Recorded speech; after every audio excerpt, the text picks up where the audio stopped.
I was born here in Houston. I went to A-Lead Elsick High School back way far, long time ago. In fact, when I went to Elsick, we played Stratford. Y'all were in our district. Because A-Lead only had 2 schools. Anyway, that's my story. I'm 51, married to my husband Miles, and I have 2 children. One of them is at Purdue doing graduate school, Hannah Grace, and the other one is here in Houston going to U of H, and then he's going to become an Aggies in the fall. So that's me. Alright, so I'm going to just tell you a little story about myself. Then I'm going to read you a little story in the Bible, and then we'll pray and be together. So, I was a bit shy growing up. I came from a divorced home. My parents got divorced when I was 3, which was really a bummer. So I don't really have any memories of my real dad living at home, like in my household growing up. He just never existed. He wasn't there. But when I was in the 3rd grade, my mom got remarried, and I was thrilled because for all my life, I didn't have a dad. And I looked at everybody else, and everybody else had a dad, but I didn't have one. So I thought, oh my gosh, finally I get to have a dad. They were married for 7 years. My stepdad was not a nice man. He yelled all the time. He drank alcohol nonstop. He was an alcoholic. He yelled all the time in our house. He smoked in the house, which was so gross because every time we would go out anywhere, like we would be permeated with smoke smell. It was really bad. I had no idea at the time. Like, I didn't know. I just, that's what I was used to. So, okay, well, that too. So, the one thing he did that was the worst was he yelled at my brother and I constantly. Nothing we ever did was right. And he treated us like dirt. So during those 7 years, I began to pretend on the outside that I had it all together. I was like, okay, if I make myself look like I have it all together, if I act like I love this guy that my mom married and that he's the best dad anyone could ever want in the whole world, then maybe it'll come true. Or maybe I'll believe it. Because I was this little girl and all I wanted was the love of a father, and I didn't have it. So, when I put this false persona on myself, I was like, okay, if everyone thinks I'm good, and everyone thinks I have this happy family, I will. Well, I didn't. I grew up in a house of hell, to be honest with y'all. So, I have all this written. So when I was at the end of my sophomore year in high school, he passed away, my stepdad. He had heart disease and he passed away. And my first feeling wasn't that, oh, I'm so sad that he died. I mean, I'm being really honest. My first feeling was one of relief. I was like, oh my gosh, finally, he's gone. And I was sure, I was so sure, you guys, that everything was gonna be perfect from then on. I was like, okay, he was the cause of all of my problems, and it's gonna be great. Because I had this hole in my heart and in myself that I was just empty, and I didn't understand why. I mean, I still had a mom, I had a brother, I had great grandparents, but I would look at everybody else and think, oh yeah, they look like they have it all together, or they look they have it all together. It's kind of like now on Facebook, like we didn't have anything like that back then, but now on Facebook you look and nobody really posts the bad stuff. When you look at everybody, you think, oh, everyone looks so perfect, and it looks like they're having so much fun. When in reality, it's not. We all have issues and problems. So, in the days and weeks and months after his death, I noticed that this feeling of relief I had initially was passing, and it didn't stay around. I had that hole in my heart, and it just kept getting bigger and bigger and bigger. So I started filling that hole. So the first thing one thing I did is boyfriends. I used to think if I could get the perfect boy to date me, everything will be great. So I would, like y'all, hung out, start dating a guy. Well, I would sabotage the relationship. I'm not even kidding. I would either talk to another guy, or honest, I might kiss another guy behind his back and then everything blows up. But it didn't matter what I did, I just kept going from boy to boy to boy to boy. I was a hot mess. Then, the other thing I did was I poured my heart into sports. But I wasn't really that good. I was awkward and unbalanced and stuff, and so I was never great at any sport. I tried volleyball, I tried basketball, I tried track, swimming, was just average. So I wasn't excelling in anything. And then I started drinking because I was shy already. And I thought, okay, I got a little liquid courage in me. So now I can be this outgoing person and I'm not nervous to talk to anybody. And, I just was like, okay, I can do this as long as I have alcohol to drink beforehand.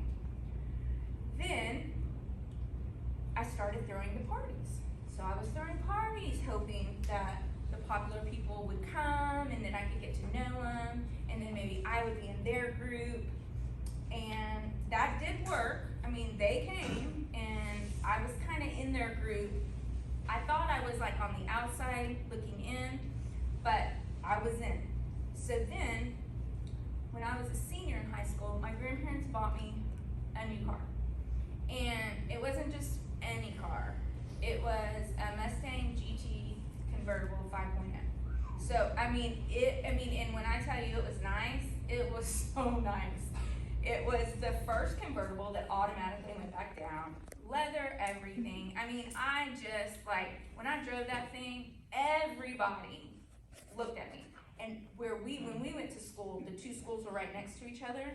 And so you parked in this parking lot way far away, and then you had to walk across the street to get to the school. But two high schools that are next door to each other let out at one time. So you were constantly in traffic back to back. So, I thought of all of that in a can of Pringles. I had my top down every day, and people were asking me if they can drive my car. Every boy in the school wanted to drive it and thought they were so cool. So I let everybody drive it. I didn't care. As long as I was with people and they thought I was cool, way to go. That's what I was doing. But still, I felt lonely and empty inside. And on a side note, the first place I drove my car when I drove it off the car lot was Tully Stadium. Elsie was playing Hastings that night. Okay, anyway, so there's a story in the Bible about a young rich ruler and his struggles with trying to fill the hole in his heart with things like I did when I was in high school. And he comes up empty.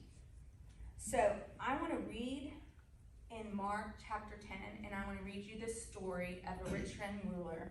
And then we'll unpack it a little bit, and then we're going to watch a little slideshow thing.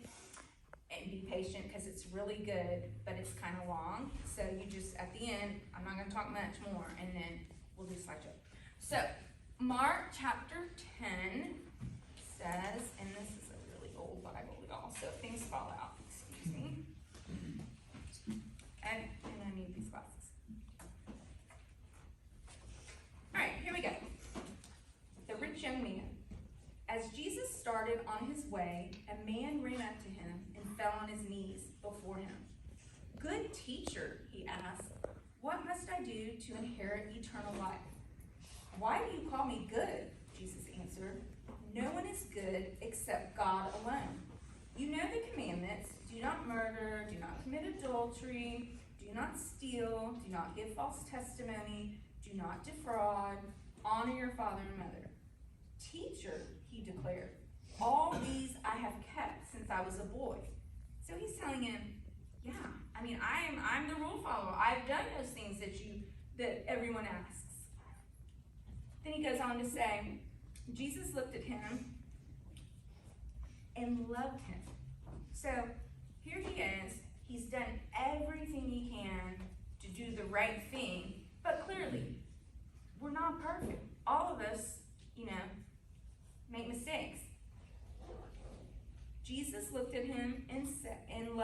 loved him. So this is what I want y'all to hear. Like, here's this guy, he's all messed up. He's done good stuff, but he's done bad stuff. And Jesus he comes to Jesus, he falls on his knees. Like, he's like this, y'all. On his knees. And he's like, Jesus. And Jesus looks down at him, and the first thing he says is, I love you. Like, that's crazy. Crazy. But he did. And that's how he is. He loves us. So then it goes on to say, one thing you lack, he said, go sell everything and give it to the poor, and then you will have treasure in heaven. Then come follow me. At this, the man's face fell. He went away sad because he had great wealth. So, this is what I imagine the rich young ruler was like.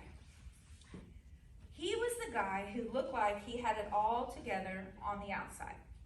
He had the money, the power, he was in the popular group.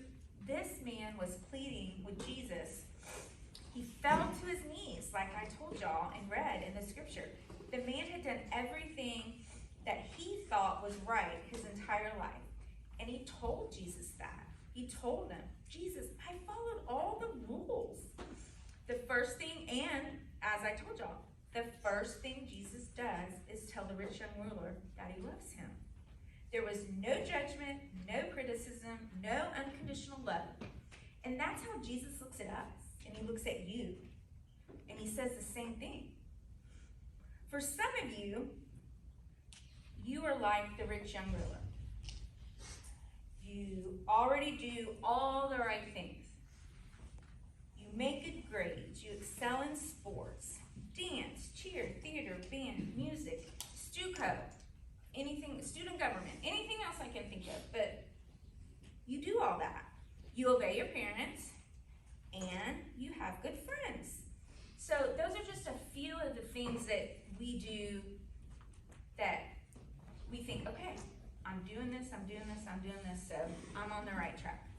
But when y'all do all that, and when I was doing all that, it just still was emptiness. I just kept thinking, what is missing? But I didn't know that at the time. I just had this like ache inside of me that was like, and I just kept searching, just one more thing here, or one more thing there, or if this boy will like me. So for others, it was like me. And y'all were, I just searched and searched and searched. And I don't know about y'all, but it kind of went on for years. And the only thing that finally took the ache away was Jesus.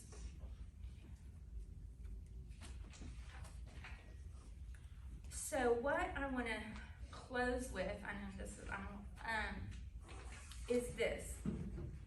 I don't think Jesus is telling us to go sell everything we own and follow him because that's what we're supposed to do. That really wasn't the point he was talking about. What he was saying was, in this rich young ruler's life, like he clung on to his wealth as the thing that was keeping him, because he was like, okay, I have all this wealth, so I have everything under control, I can pay everything under control. But he was still empty. And so, what Jesus says is that he will meet us where we are. If you go to parties every weekend, like I did, if you are with different boys, it just doesn't matter. The list goes on and on. So, my question to y'all is, what are you holding on to? Like, are you like the rich young ruler who thinks they have it all together and you're doing all these things and so it's good? I'm fine. I don't really need anybody. I'm getting along just fine. Or are you like me where you keep filling your life with so many things and are still empty? Nothing is filling that void. So, I'm gonna play the slide show for y'all. And it's 5 minutes, it's gonna feel like 30 minutes, I promise, but it's not. what I want you guys to do is sit back and look at the words that other people, other teenagers, y'all's age, other friends have said about this very thing, like how they're feeling on the inside and what they portray on the outside. So, stand it up, and then I'll come back.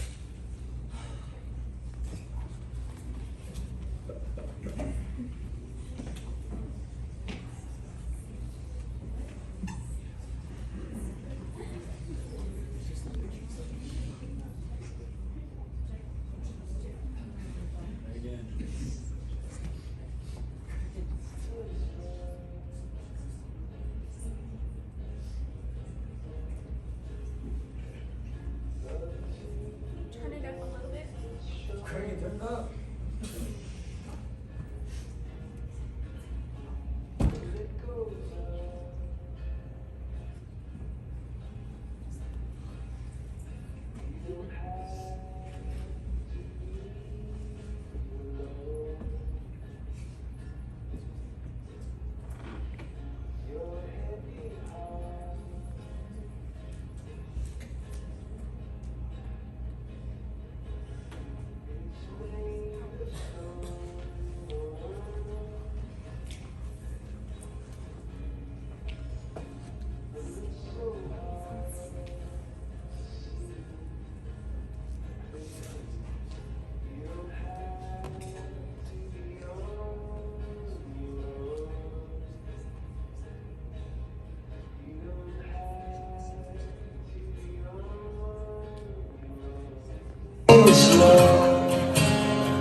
You don't have to be alone.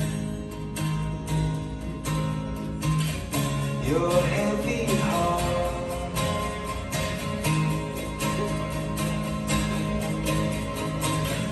is made of stone.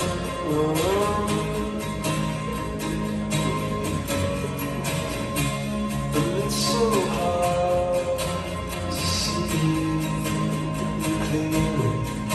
You don't have to be on your own.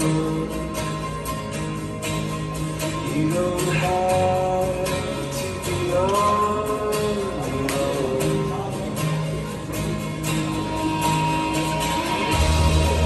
I'm gonna take you back. I'm gonna say I don't mean that.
resonated with anything on that screen, or this talk has prompted you to think about maybe something that wasn't on that screen, or the emptiness you might be feeling. And not everybody's gonna feel it, y'all. Some people are gonna think, I have everything that I need, and that's okay. But if you feel like you don't have everything together and this ache doesn't go away, please come talk to one of your young life leaders. That's what we're here for. We're here to love y'all. We're here to do life with you. That's what brings us to this ministry. That's why we're here. We love it. We love y'all. We love Jesus. And we want to be a part of your lives. We don't want you to have loneliness. We don't want those holes in your hearts to grow bigger. We want them to grow smaller, because Jesus comes into your heart.